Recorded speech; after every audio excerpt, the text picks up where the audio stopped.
Indonesia is weighing a proposal to take on 7 retired Chinese Type 053H frigates, a move that, if it advances, would add hulls quickly to a fleet stretched across one of the world's largest archipelagos. The idea surfaced during a televised discussion when a Ministry of Defense spokesperson acknowledged that Jakarta is assessing the option. Subsequent clarifications from Naval Public Affairs emphasized that the notion remains an internal review rather than a firm acquisition with agreed timelines or specifications. In other words, officials are testing feasibility and value before broaching contract terms. That deliberate signaling matters. It frames the discussion as due diligence within a broader modernization cycle, not a reversal of Indonesia's course toward more advanced, digitally integrated warships. The pitch is straightforward. China's Type 053 series, particularly the H subvariants, offered the People's Liberation Army Navy a mass-produced frigate family suited to coastal defense, escort, and routine patrols from the 1970s through the 1990s. These ships were never cutting-edge by contemporary standards, but they were workmanlike, rugged, and relatively simple to maintain. Typical examples displace around 2,000 tons, measure a little over 100 meters, and run on straightforward diesel plants. Early configurations carried twin 100mm guns, lightweight air defense mounts, and short-range anti-ship missiles, with sonars geared for shallow-water anti-submarine tasks. Later refits, especially on the 053H3, introduced improved sensors and short-range surface-to-air missiles alongside YJ-83 anti-ship weapons and, in some cases, close-in defense systems added during midlife updates. For Indonesia, a package of used, refurbished frigates is attractive precisely because it solves a near-term availability problem. The vast maritime geography demands persistent presence, sovereignty patrols near the Natuna Islands, constabulary work, training cycles for crews, and the day-to-day seamanship that keeps a navy competent. New construction programs take time, both in yards and in training pipelines. Second-line hulls can soak up routine tasks, preserve the hours of high-end platforms, and expand the number of crews gaining experience at sea. If properly sequenced, such additions help bridge the gap as more modern frigates transition from launch to full operational readiness. Yet any bargain comes with conditions. Integrating legacy Chinese machinery, electronics, and combat systems into an already diverse fleet could compound Indonesia's logistics burden. The Navy operates and plans to field a mixed inventory that includes Italian, Turkish, and domestic designs, each with its own supply chain, training syllabi, and software baselines. Adding older Chinese subsystems raises questions about spares, technical documentation, and the depth of local repair capability. If a transfer proceeds, Indonesia would likely insist on thorough overhauls, standardized communications and navigation packages, and a clear plan for sustaining obsolescent components. Without that discipline, the initial savings on acquisition could be erased by higher long-run support costs. Operational roles would also need careful definition. The 053H lineage does not bring area air defense, modern electronic warfare resilience, or the integrated combat management expected of contemporary frontline escorts. Where these ships can shine is in the lower intensity spectrum, maritime security patrols, presence missions, fisheries enforcement, and training. By freeing up more advanced frigates for deterrent postures and alliance exercises, second-line hulls can improve overall fleet utilization. The key is to keep employment aligned with capability, deliberately avoiding scenarios where an older platform would be exposed to threats it was never built to handle. Clear concepts of operations and layered force packages, pairing patrol hulls with maritime patrol aircraft, shore-based sensors, or nearby modern combatants, would mitigate risks. Diplomatically, the possibility of acquiring X-plan frigates would underscore a pragmatic, non-aligned procurement strategy. Jakarta has long balanced relationships with multiple suppliers while pursuing strategic autonomy and local industry growth. Defense cooperation with China has included training exchanges and selected arms deals, even as both sides manage friction in the South China Sea.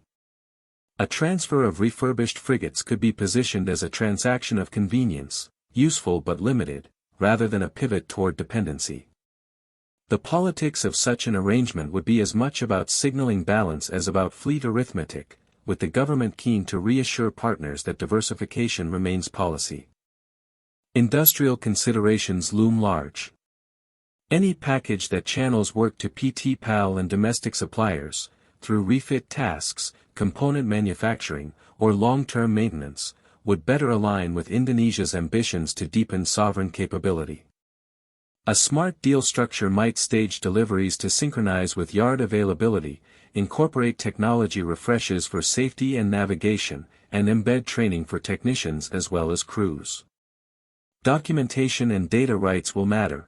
Nations that buy legacy hardware without comprehensive technical handover often find themselves locked into foreign support for simple fixes. Indonesia's negotiators will seek not just ships, but the know-how to keep them running on Indonesian schedules, at Indonesian cost levels. Cost-benefit calculus inevitably centers on the invisible, downtime in yards, cannibalization risks for spares, and the rate at which obsolescence pushes upgrades from nice-to-have to non-negotiable.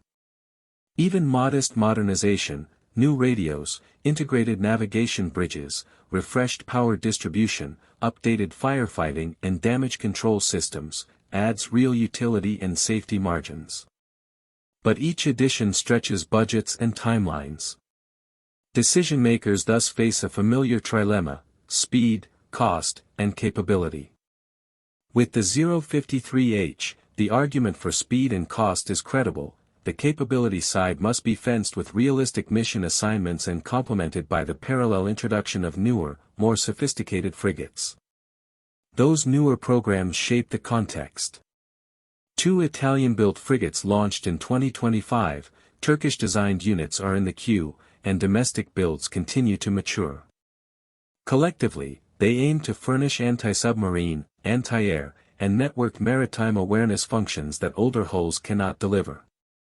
If ex-Chinese frigates are added, they should serve as multipliers for routine presence while the high-end force sharpens its edge. That division of labor supports a layered navy: frontline platforms deter and fight, second-line ships police and train, and the industrial base gains throughput and skills across the spectrum. The most successful navies blend such layers to keep seas covered without burning out premium assets. There is also a training dividend that is easy to overlook. Additional hulls create more billets for junior officers and enlisted technicians, more bridge watches, more engineering rounds, and more live evolutions at sea. In a country spread across thousands of islands, seamanship is not a theoretical virtue, it is a strategic necessity. A larger backbone of serviceable, if unspectacular, ships can expand the pipeline of experienced crews who will later man the more complex frigates coming online. That human capital accrues silently but decisively, and it is exactly the sort of benefit a feasibility review should weigh alongside price tags and specification sheets.